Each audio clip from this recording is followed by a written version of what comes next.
എന്റെ ഡാഡി മേടിച്ചു തന്നത് ബർത്ത്ഡേ ഗിഫ്റ്റ് ആയിട്ട്. ഓ എന്റെ വീട്ടിലാണ് ജനിച്ചാൽ മതിയായിരുന്നു.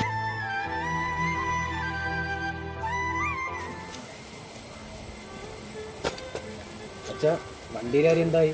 ആദ്യം നീ പഠിക്കാൻ നോക്കൂ, വണ്ടി രഹസ്യമൊക്കെ പിന്നെ. നിങ്ങൾ എന്തിനാ മനുഷ്യ നമ്മൾ കൊച്ചിനിങ്ങനെ വഴക്ക് പറയണം?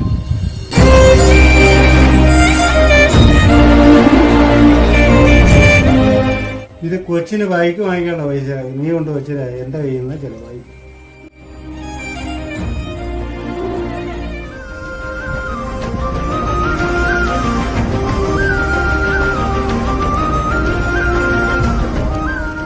നോക്കണ്ട, നിനക്കുള്ള നീ ഒരുപാട് ആഗ്രഹിച്ചല്ലേ സെക്കൻഡ് ഹാൻഡ്.